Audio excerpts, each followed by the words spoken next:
आजच्या या कार्यक्रमाचे सन्माननीय संयोजक,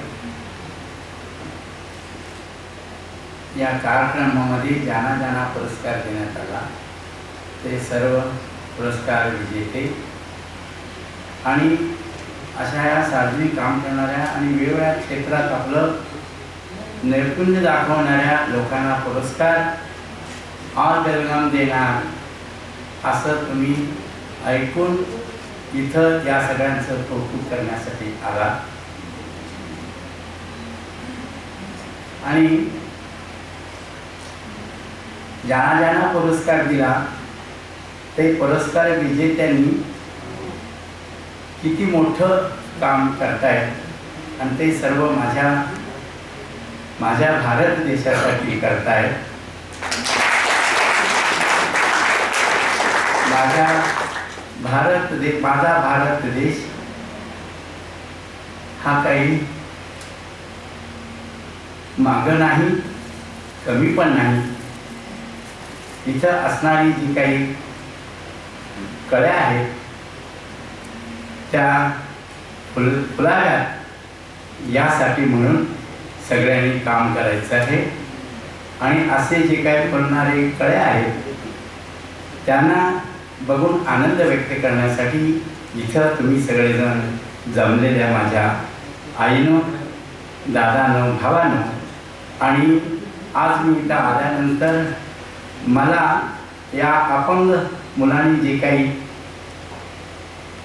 उतरून असं आपल्या पोहण्याच्या ह्याच्यामधलं जे काही यश गाठलं आणि असं यश गाठण्यासाठी इच्छाशक्ती नावाची जी गोष्ट असते ती त्या मुलांनी अगदी मनापासून त्यांनी ती बाळगली आणि ती इच्छाशक्ती परमेश्वराने त्याला जी दिली.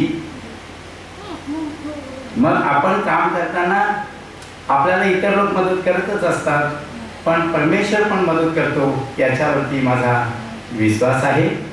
या अपंग मुलांनी जे काही यश संपादन केलं त्याच्या इच्छाशक्ती बघून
Shivaji Kagnikar, a shepherd by birth, a Gandhian by choice, a highly sensitive educator by default, and a justice seeker by genetic compulsion, meet Sri Shivaji Kagnikar, the man who is spreading literacy and also empowered the citizens of Kattanbavi village to sustain their lives being ecologically very friendly.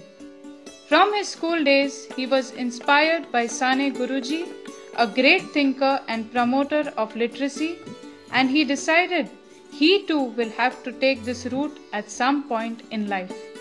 And the time came knocking, and it was first in terms of water management which was to be addressed. The village well would go dry midsummer, and people used to get water on the rationing basis. With no employment and little agricultural activity, each one was depending on money lenders. Many were addicted to liquor. At this time, Shivaji Kagnikar, along with Ram Apte, Sadashivrao Bhosle, took meetings and explained to the villagers what can be done to get them out of this menace. A few villagers were taken to Anna Hazare's village, Ralega Siddhi, in Ahmednagar by Jana Jagran, the NGO which was helping him in this activity. Situation of Ralegaon city was very similar to that of Kattanbavi, and hence if a model worked there, a similar model should work here as well was the thought. About 1 lakh trees were planted in Kattanbavi and Ninganhatti. With afforestation, many species of birds and even wild boars, peacocks, have made it their home. Ninganhatti, which was more of a barren land a decade ago, is now completely full of trees of various fruits and vegetables. Be it afforestation, water management, cooperative societies for milk sector, or education and night schools, Shivaji Kagnikar has led it through from the very beginning and shown nothing is impossible when you stoop to conquer with simple living and high thinking. With these simple ideas, thoughts and practices, Shivaji Kagnikar has changed the fate of these villages, and even today he is on the same mission telling the youngsters about why the conservation of environment is very important. All About Belgaum salutes this great man and his vision and respect and appreciate the great contribution made towards the society at large. Ladies and gentlemen, please stand to salute this great soul and recognize his work with the first Lifetime Achievement Award from All About Belgaum, Shri Shivaji Kagnikar. असं जर इच्छाशक्ती ठेवेल तर साखर रोग होऊन देखील आणि अनंत अडचणी समाजासाठी काम करत असताना आल्या तरी ती पार करण्याची शक्ती आपल्याला इच्छाशक्तीने मिळते हे या इतक्या अपंग मुलांनी तर दाखवून दिलंच आहे. त्याचबरोबर इथं जे काही इंजिनियर आहे आणखीन सामाजिक क्षेत्रात अन्याय होण्यासाठी म्हणून त्यांचं अन्याय परिमार्जन करण्यासाठी म्हणून आणि निसर्ग वाचवण्यासाठी म्हणून आपल्या शेती मित्रांनी आणि सगळ्यांनी जे काही काम करतायत ते सगळं बघून मला खूप इथं आनंद होतोय. तसं इतरांच्या सारखं मी पण काही थोडं करायचा विचार केला. मी शाळेत शिकत असताना साने गुरुजींचा प्रभाव माझ्यावरती पडला आणि साने गुरुजींनी एका पक्षाला दुखापत झाल्यानंतर त्याची निगा करून 3 दिवस त्याला औषध पाणी केलं आणि मेल्यानंतर त्याचं घरातील माणूस मेल्यानंतर जसं दफन करतात तसं साने गुरुजींनी दफन केलं आणि तेवढं करून थांबले नाही तर ते 3 दिवस जेवले नाही. आपल्या भारतीय देशामध्ये ही प्रथा आहे ही सुतक पाळण्याची. ही गोष्ट मी जेव्हा वाचली त्यावेळेला माझ्या मनात असं आलं साने गुरुजीसारखा इतका थोर माणूस पशुपक्षावरती इतका प्रेम करतो. माझ्यासारख्याला पशुपक्षावरती प्रेम करता येईल की नाही माहीत नाही पण निदान आपल्या आजूबाजूला असलेल्या लोकांच्यावरती तरी आपण प्रेम करायला शिकलं पाहिजे असं मी मनाशी ठरवलं आणि त्या दिवशीपासून मी हा विचार करू लागलो. इतिहासाचा अभ्यास जेव्हा आला त्यावेळेला आपला भारत देश गुलामगिरीमध्ये होता. 150 वर्ष ब्रिटिशांनी आपल्याला लुटलं, सर्व काही लुटून त्यांनी नेलं पण स्वराज्य शेवटी अनेक लोकांनी कारावास सोसला, बलिदान दिलं, तुरुंगवास सोसला आणि सर्व आपल्या घराची होळी करून शेवटी आपल्या भारत देशाला स्वराज्य मिळवून दिलं.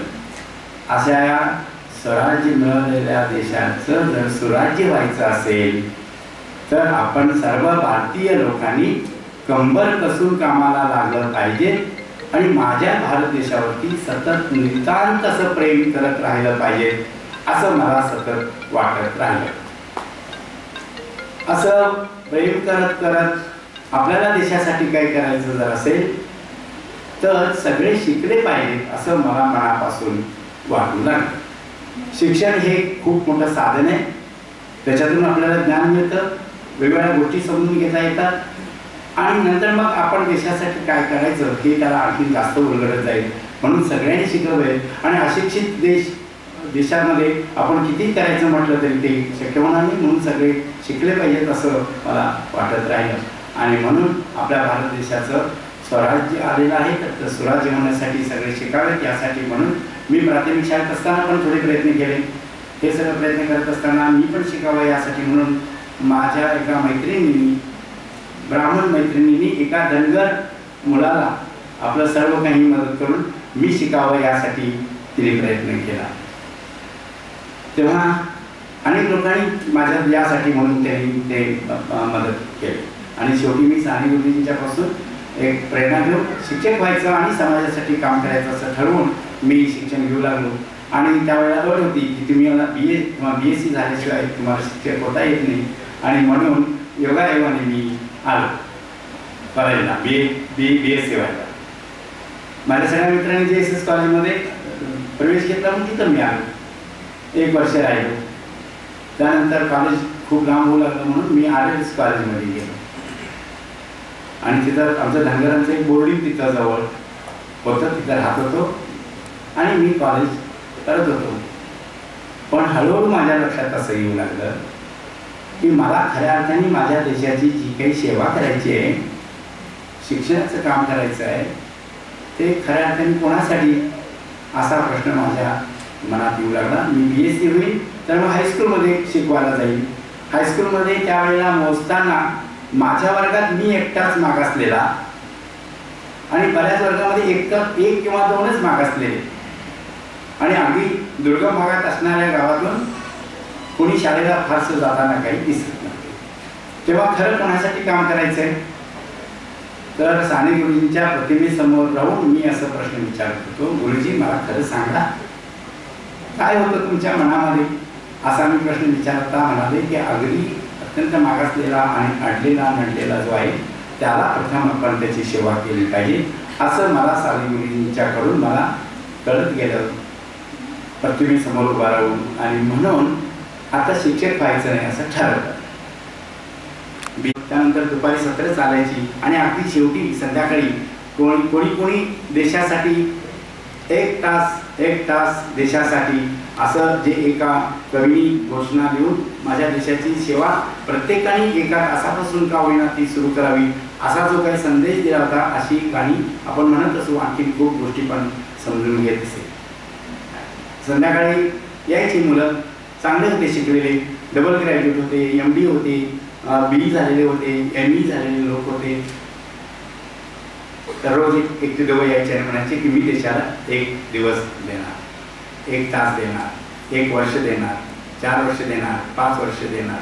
15 दिवस संपले आणि 15 दिवस संपल्यानंतर शिबिर संपायचा जेव्हा वेळ आला त्यावेळेला मी त्या दिवशी रात्रभर विचार करू लागलो की एवढ्या माझ्या अखंडप्राय देशाचं जर खरं भरवायचं असलं तर 1 दिवसाने काही पुरणार नाही, 1 वर्षाने पुरणार नाही. शेवटी ठरवलं की आयुष्यभर आपण हे सार्वजनिक काम करायचं आणि या कामात पडलं. आणि त्याच वेळेला ग्रामदान ग्राम स्वराज्याचं सर्वोदय मंडळींनी अभियान सुरू केलं होतं. त्या अभियानात त्या कट्टणमोरी भागातल्या सगळ्या गावातून फिरलो आणि अभियान संपल्यानंतर एका नियंत्री गावात राहायला गेलो. विचार करू लागलो की साने गुरुजींनी प्रेरणा दिली, देशाची सेवा करायला सांगितली, पण सेवा करायची म्हणजे काय करायचं. मला काही उलगडण्यासारखा काही तो प्रश्न नव्हता. पण मी ज्या गावात राहायला गेलो त्या गावातले लोक अत्यंत अगदी गवताच्या झोपडीत आणि अत्यंत गळकी अशी झोपडी त्याच्यात राहत होते. एक वेळ देखील त्यांना पोटभर खायला मिळत होतं असं नाही. आजारी पडलं तर औषध पाण्याची काहीही सोय नाही. अगदीच आणायचं झालं तर बाजल्यावरती टाकून चालत बेळगावच्या त्या सरकारी हॉस्पिटलमध्ये आणायचं. त्यावेळेला गावातून RLD देखील नसायचे. आता खूप आहे गावागावातून डॉक्टर. आणि शेवटी जे जगायसाठी लागतं त्याच्यासाठी आर्थिक उत्पादन करण्यासाठी त्यांच्याकडे काही साधन नव्हतं.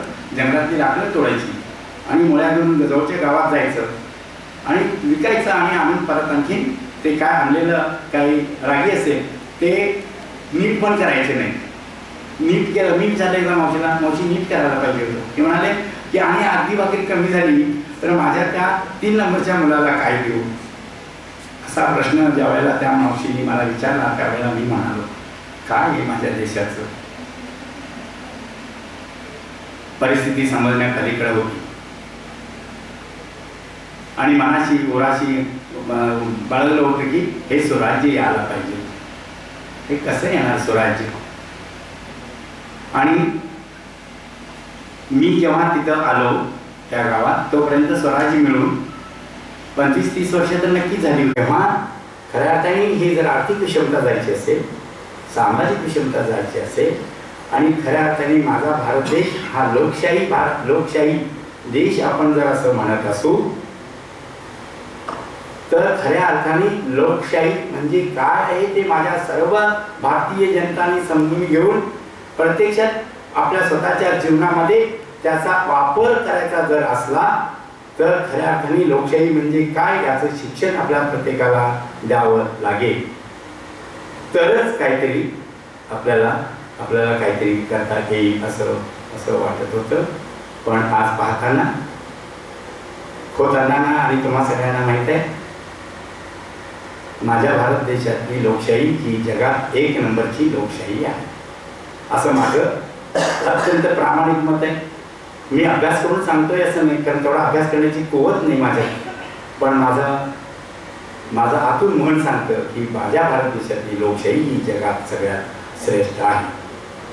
ज्यांनी ही लोकशाहीचा विचार आपल्या घटनेमध्ये ज्यांनी आणलं त्या सर्वांना खरंही आजही मला मनापासून वंदन करावंसारखं वाटतं. पण एवढं सगळं होऊन अशी घटना असताना सुद्धा आज स्वराज्य म्हणून 66 वर्ष झाली असली तरी 39% लोक अजूनही माझ्या भारत देशातले निरक्षर आहेत. हे मी माझ्या मनाचं सांगत नाही, सरकारचे आकडे आहेत. आजही 40% लोक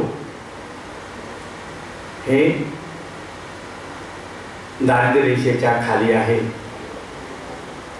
या शिक्षण व्यवस्थेतून शिक्षण घेऊन बाहेर पडणारे बेकारांची संख्या वाढवती आहे आणि बेकारांची संख्या वाढवण्याबरोबरीनं श्रमनिष्ठा नावाची जी गोष्ट आहे ती आपल्या या शब्दकोशातून हळूहळू लुप्त पाहून आयतं काही न करता आपल्याला कसं मिळेल हाच आज माणूस ध्यास घेऊन वावरताना आज आपल्याला तो दिसतो.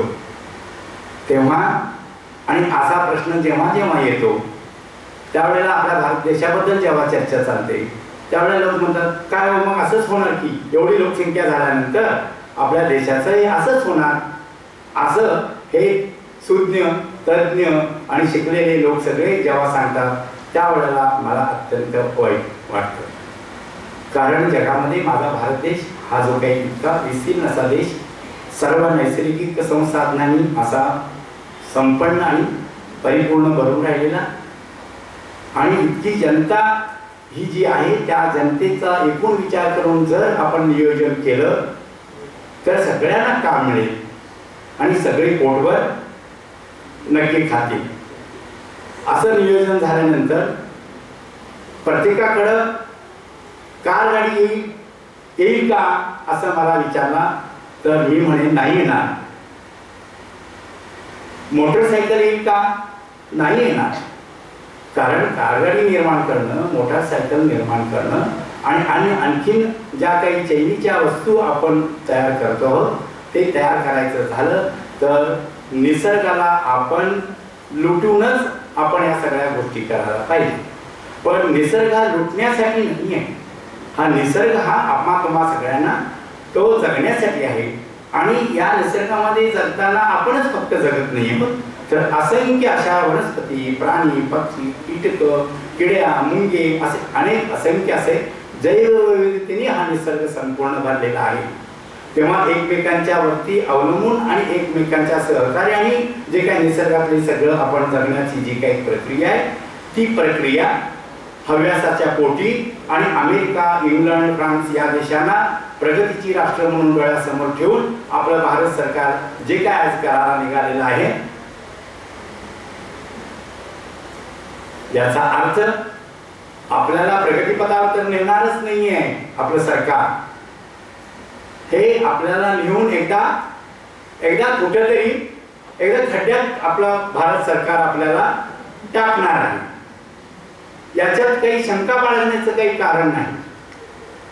तेव्हा माझा भारत देश आणि माझ्या भारत देशातील एकूण सर्व जनता आणि या भारत देशामध्ये वेगवेगळी जी काही अशी फुलं आहेत उमलणारी, आणि ती उमलल्यानंतर त्यांना आपल्याला सगळ्यांना सुगंध मिळून आपण सगळे आनंदित होणार आहोत, सुखी होणार आहोत, समाधानी होणार आहोत. अशा सगळ्यांना अवकाश जर मिळायचा असला तर आज भारत देशाकडे योजना नाही. आपल्या इथं जे काही मगाशी इंडियन दादानी जे काही अमेरिकेतून आपले माजी राष्ट्रपतींच्या आव्हानाला ओ देऊन इथं आपल्या भारत देशात येऊन आपला भारत घडवण्यासाठी म्हणून जे काही त्यांनी प्रयत्न करतायत कौतुकास्पद आहे. आणि अशांच्या खांद्याला खांदा देऊन आणखी खूप अमेरिकन लोक, आणखी बाकी परराष्ट्रातले लोक ते सगळे इकडं यायला पाहिजे. तेव्हा ते आल्यानंतर त्यांनाही सुखकररित्या माझ्या भारत देशाचं भलं करायला हे लोक सोडून देतील या हे मात्र तुम्ही मनात बाळगू नका. त्यांनी मगाशी आपला प्रवास सांगताना काय सांगितला की कष्टाचा प्रवास म्हणून त्यांनी सांगितला. असे सगळ्यांना आपल्याला कष्ट करावे लागणार आहे, प्रत्येक माणसाला आपल्याला कष्ट करावे लागणार आहे. आणि आपण असं कष्ट करून माझं भारत देशाचं भवितव्य उज्ज्वल करण्यासाठी म्हणून माझ्या भारत देशातल्या प्रत्येक जन्मलेल्या माणसाने माझं एक कर्तव्य म्हणून मी केलं पाहिजे. मी स्वतः जगत असताना समाजाला जगवलं पाहिजे. समाज जगलं तरच मी जगणार आहे आणि समाजाच्या आनंदातच मी माझा आनंद मी उपभोगत मी जाणार अशा प्रकारचा विचार प्रत्येकाने आपण करून आणि असे वेगवेगळे जे काही आता अशा आपण मुलांनी आपला भारत देशाचा झेंडा तिथं तो अमेरिकेमध्ये त्याने तो झेंडा फडकवला.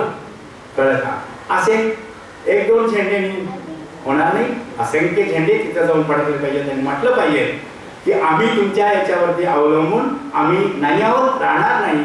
पण आज काय दिसतं आमचे सगळ्यांचे डोळे आणि सगळ्यात महत्वाचे म्हणजे आपल्या भारत देशाच्या पंतप्रधानांचे डोळे अमेरिकेकडे लागून राहिले. अमेरिका आपलं सगळं काही बदल करणार. तुम्ही कुठलीही योजना काढून बघितली तर कुठेतरी अमेरिकेचं नाव आलं नाही असं कुठेही होणार नाही असं एकूण दिसतं. तेव्हा आपण जे काही दुसऱ्यांच्यावर अवलंबून राहून आपल्या भारत देशाचं जे भवितव्य आपण हे करतो ते आपण सोडून दिलं पाहिजे.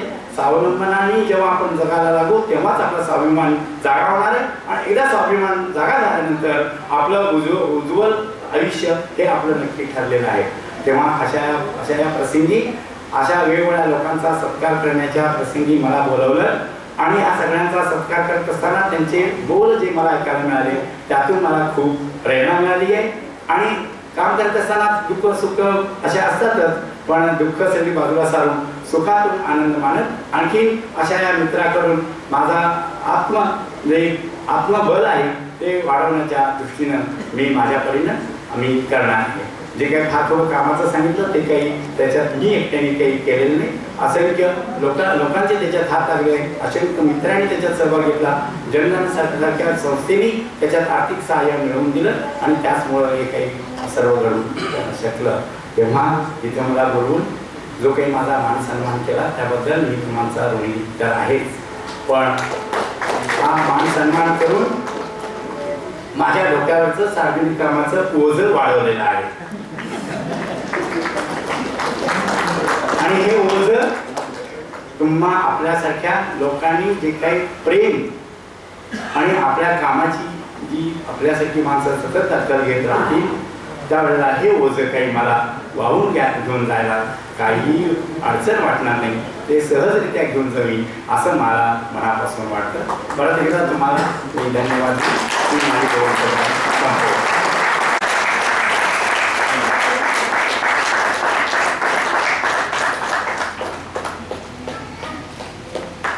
Thank you.